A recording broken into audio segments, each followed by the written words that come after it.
नमस्कार, जय हिंद। कैसे सभी दोस्तों, गुड मॉर्निंग सभी को। वैसे तो आप सभी ने टाइटल और थंबनेल देख चुका होगा कि वीडियो में आखिर क्या है। ये मोहतरमा और इसके डिबेटर साथी जो कि टीवी चैनल पर आकर भारत को हमेशा ब्लेम करते हैं, इस बार भी इन्होंने सही यही काम किया कि भारत पहले एलओसी पर फायर करता है और हमारे सैनिकों को मार देता है, जबकि ये बिल्कुल गलत है। उन्होंने पूरी सच्चाई नहीं बताई। सच्चाई मैं बताता हूँ कि पूरे भारतीय जानते हैं कि एलओसी पर सबसे पहले फायरिंग पाकिस्तान की तरफ से आती है और भारत फिर इसका मुंह तोड़ जवाब देता है। फिर इनके सैनिक मारे जाते हैं और फिर ये नेशनल टीवी डिबेट्स पर आकर भारत को ब्लेम करना शुरू कर देते हैं, जबकि ये अपनी गलती कभी भी नहीं मानेंगे। हमेशा एलओसी पर पाकिस्तान की तरफ से फायरिंग आती है और भारत उसका मुंह तोड़ जवाब देता है। तो आज की वीडियो में बस यही है। अगर आपको वीडियो अच्छी लगे तो एक लाइक जरूर कर देना और ऐसी और वीडियो के लिए हमारे चैनल को सब्सक्राइब करके बेल आइकन जरूर प्रेस कर लेना। जय हिंद, वंदे मातरम। दोस्तों, खित्ते के अमूर का जायजा लेते हैं, सिक्योरिटी सूरत हाल पर बात करते हैं क्योंकि एलओसी पर सूरत हाल खासी हद तक कशीदा दिखाई दे रही है गुज़िश्ता एक हफ्ते से, और इस पर DGISPR की जानिब से आज एक बयान भी सामने आया है। कह रहे हैं DGISPR, जरा उन्हीं की ज़बानी सुनिए। समझने की जरूरत है कि there will be consequences of any military adventurism and those consequences will be uncontrollable और unintended. Let's not play with fire here. DGISPR का बयान, उनकी वजाहत, उनका रद्द अमल, उनका रिएक्शन इस बात की अक्कासी कर रहा है कि सूरत हाल वाकई बहुत ख़राब है और भारत जो है वो किसी भी किस्म की मिस एडवेंचर की कोशिश में मसरूफ दिखाई दे रहा है पाकिस्तान के हवाले से। और ये बात सिर्फ LOC तक की महदूद नहीं है, कश्मीर में भी निहत्ते मजलूम कश्मीरों पर जिस तरह की जुल्म बर्बरियत का सिलसिला जारी है वो भी इंतहाई अफसोसनाक और इंतहाई शर्मनाक है। लेकिन सूरत हाल जो हम देख रहे हैं, जिसकी तर्जुमानी ये हालात कर रहे हैं, जो DGISPR का रिएक्शन है, क्या हम कह सकते हैं कि भारत खित्ते में हालात जो है वो जंग की तरफ लेकर जा रहा है, हालात आने वाले दिनों में जंग की तरफ जा रहे हैं? इफ्तिखार अहमद साहब, क्या ओपिनियन है आपकी क्या राय है इस मामले पर कि भारत जो है वो हालात को जंग की तरफ लेकर जा रहा है? बिल्कुल, मैं इस मामले को तस्लीम करता हूँ कि ऐसा होता हुआ नज़र आ रहा है। ये तो बात जब उन्होंने एनेक्स किया था कश्मीर को, उसका जो डिबेट शुरू हुई थी, हमने तो उस वक्त भी महसूस किया था कि भारत इससे बढ़कर हमला करेगा। और मेरा ये खदशा है कि वो AJK पर पहला उसका वार होगा और फिर वो इंटरनेशनल बाउंड्री की तरफ आएगा, क्योंकि AJK पर उसका हमला आसान है और उस पर इंटरनेशनल जो पोजीशन होगी उसकी वो कुछ और होगी, और इंटरनेशनल बाउंड्री पर अगर हमला वो करता है तो उसकी पोजीशन कुछ और होगी। और हमारे लिए बड़ी मुश्किल होगी कि अगर AJK पर हमला होता है तो हम क्या पोजीशन लेते हैं और क्या कर सकते हैं और हम कितने अपने वसाइल को उस सारे मामले में मुकाबले में लाके खड़ा कर सकते हैं। ये बड़ी इंपॉर्टेंट चीज़ होगी। मैं इस पे और तो कुछ नहीं कह सकता। I expect India to attack AJK in coming days. It is a possibility, you cannot rule out this possibility. Amir, आपका पॉइंट ऑफ व्यू क्या है इस पर? मेरा ख्याल है शायद जंग की तरफ तो नहीं, क्योंकि आप पिछले 7 साल से देख लें, लाइन ऑफ कंट्रोल पे और वर्किंग बाउंड्री पे जितनी दफ़ा अनप्रोवोक्ड शेलिंग या जो लाइन ऑफ कंट्रोल की वायलेशन की है इंडिया ने, वो बड़ी ख़तरनाक फिगर है। वो नंबर्स में भी और कैजुअलिटीज़ में भी, और जो पाकिस्तानी यानी हमारी तरफ से जो पाकिस्तानी कश्मीरी ज़ख्मी हुए हैं, ख़तरनाक और तशवीशनाक फिगर है। तो जब भी ये सूरत हाल होती है, हमें ये सवाल उठाना पड़ता है कि कहीं हालात जंग की तरफ तो नहीं जा रहे हैं। नवाज शरीफ साहब के ज़माने में आपको पिछले 5 साल में याद होगा, PMLN के तकरीबन इसी तरह की सूरत हाल थी लाइन ऑफ कंट्रोल पे और वर्किंग बाउंड्री पे। और उस वक्त भी जब अचानक कोई बड़ी कार्रवाई होती थी भारत की बॉर्डर सिक्योरिटी फोर्स की तरफ से, तो यही सवाल होता था कि कहीं हालात जंग की तरफ तो नहीं जा रहे। मेरा नहीं ख्याल कि हालात जंग की तरफ जाएंगे। पाकिस्तान ने कोशिश की कि वो यूनाइटेड नेशंस के जो इंडिपेंडेंट ऑब्जर्वर्स हैं उनको लेकर जाए और दिखाए जो हमारी साइड से लाइन ऑफ कंट्रोल की सूरत हाल, और ISPR और आर्मी की तरफ से कई दफ़ा उन लोगों को ले जाके, और जो मुख्तलिफ एम्बेसडर्स पाकिस्तान के अंदर मुख्तलिफ मुल्कों के हैं उनको भी लेकर जाके दिखाया गया है। और वहाँ जो ज़ख्मी हैं, जो मवेशियों को नुकसान पहुँचा है, जो घरों को नुकसान पहुँचता है, ये सब कुछ इंटरनेशनल इंडिपेंडेंट ऑब्जर्वर्स को पाकिस्तान दिखाता रहा है। लेकिन इंडिया की तरफ से ये हौसला, ये जुर्रत कभी नहीं होती, क्योंकि वो भी तो दिखाए ना कि पाकिस्तान की तरफ से उनकी तरफ कभी ऐसा हुआ। अच्छा, अब ये बड़ी इस वक्त तशवीशनाक और सूरत हाल इस तरह से है कि उस तरफ जो बसते हैं मकबूजा कश्मीर में, जम्मू कश्मीर में, वो कश्मीरी हैं, वो हमारे अपने हैं। हम उनको नहीं मार सकते।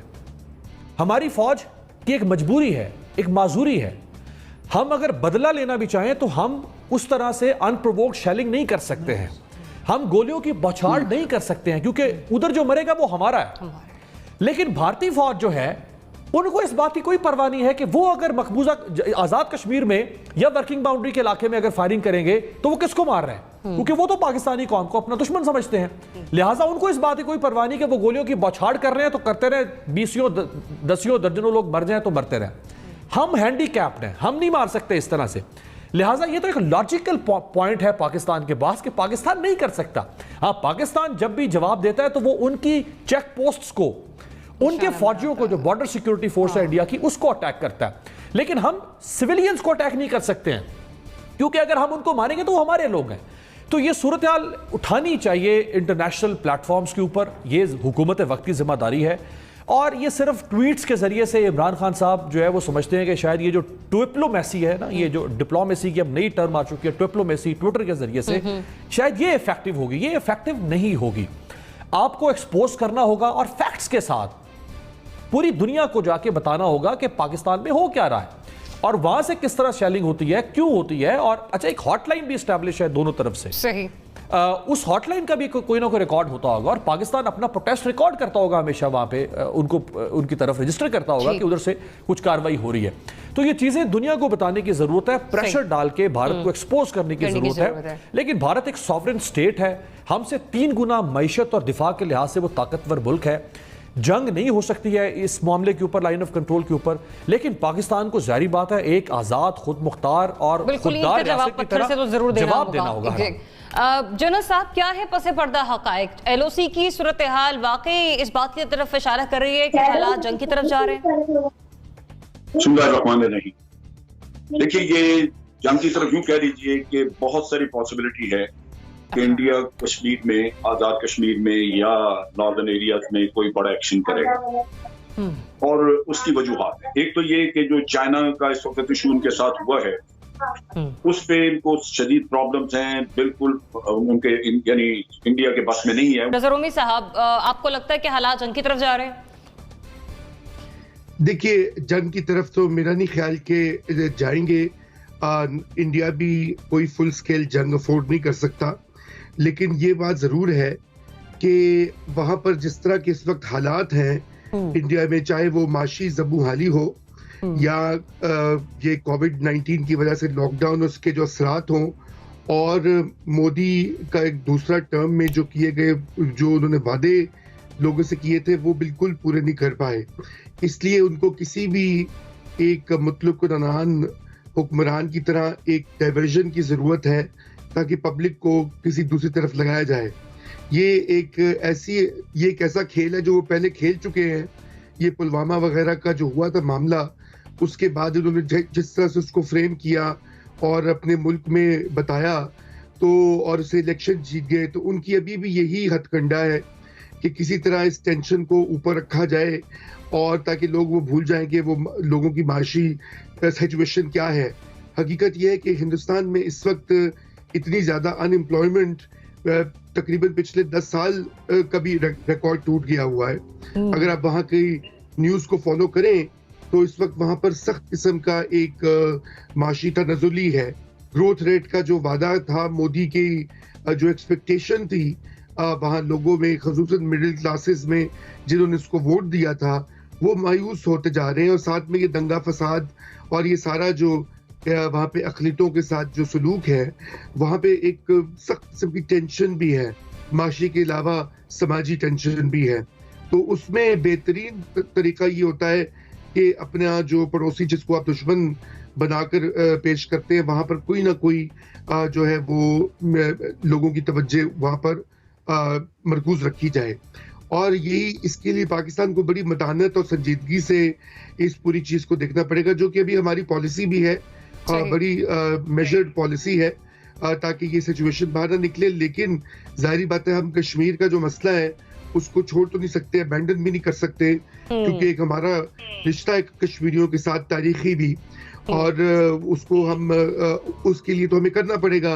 और वो चीज मोदी मतलब हालात आपको कशीदा दिखाई दे रहे हैं लेकिन जंग की तरफ जाते हुए दिखाई नहीं दे रहे। जनरल साहब is again with us. General साहब kindly continue with your comments. देखिए, बात ये है, मोदी के पास अपनी कौम को दिखाने के लिए कुछ नहीं है। बिल्कुल जो रोमी बात कर रहे थे वो भी दुरुस्त है कि वहां पे जॉबलेसनेस बहुत है, इकॉनमी खराब है। इसी तरह कश्मीर में पॉलिसी नाकाम हो गई है, अफगानिस्तान में पॉलिसी नाकाम हो गई है। फिर कहाँ जाएं? अभी उनका अभी चाइना ने मसला खड़ा कर दिया है। खामोशी है, मौत का सकूत है, कोई जवाब किसी के पास नहीं है। उनके आर्मी चीफ वगैरह रोज बयान दिया करते थे, अब चुप हैं सारे। ये वो चीज है जो चैलेंज हो रही है वहां पे, और मोदी ने अपना पॉलिटिकल पोजीशन बचाने के लिए कुछ करना है।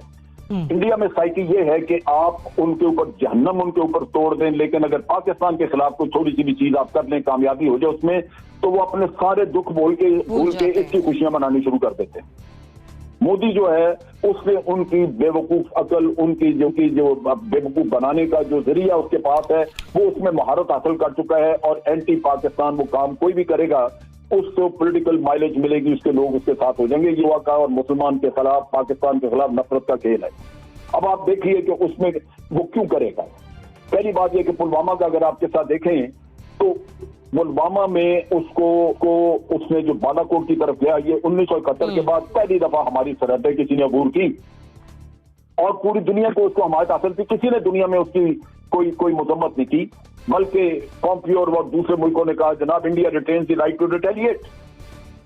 तो ये वो सिनारियो है जहां पे वो फिर अगर कोई दहशतगर्दी का वाकया करे और उसके बाद वो चढ़ाई करे कि जी हम इनके दहशतगर्दी के कैंप उड़ाने हैं, तो वो हम उसके लिए बिल्कुल, और दुनिया कहेगी जी आप करें। क्योंकि हमने तो दुनिया के सामने ये जाके चीज ही बोला, हमें चाहिए था कि जब अमेरिका गया प्राइम मिनिस्टर पॉम्पियो से पूछता कि आपको क्या सबूत दिखाया था कि आपने कहा India retains the right to retaliate, क्या चीज थी जो आपने देखी? हमें तो इंडिया ने ये सबूत दिया है जो अखबारों के तराशे हैं। फिर फ्रांस से बात होती है, उन मुल्कों से बात करनी चाहिए थी, उनको कन्फर्म करना चाहिए था कि जनाब आपने उसकी लेजिटिमेसी बना दी, क्यों? ये हमारी सॉवरेनिटी का मसला है, ये नहीं किया हमने। नतीजा ये कि वो इशू वहां मौजूद है। अब चीज ये वो कर क्या रहे हैं, उनके चीफ ने कहना शुरू किया कि जनाब 14 लॉन्चिंग पैड हैं पाकिस्तान की साइड से, वो हमने डिस्ट्रॉय करने हैं। जब भी वो LAC के ऊपर फायरिंग करते हैं, बहुत हैवी वेपन से गोलाबारी करते हैं, वो ये कहते हैं कि जनाब हमने लॉन्चिंग पैड एंगेज किए। लॉन्चिंग पैड तो है कोई नहीं, हम तो कहते हैं यूनाइटेड नेशन देखे, लेकिन ये उनका बहाना, this is how they are building the narrative. दूसरा उन्होंने ये काम किया कि अभी चंद दिन पहले एक कार उड़ा दी, कार जिसमें एक्सप्लोसिव लगे हुए थे, टेररिज्म इधर करवाया जा रहा है। तीसरा काम उन्होंने ये किया कि वो अटैक के लिए जगह ढूंढ रहे हैं, 2 क्वाडकॉप्टर हमने उनके गिराए हैं। वो आपके डिफेंसेस में वीकनेस ढूंढ रहे थे कि इनके पूरे डिफेंसेस की तस्वीरें ली जाए, पता किया जाए कि जनाब कहां पे हैं इनके, कोई डिफेंसेस में वीकनेस है तो उसको पकड़ा जाए।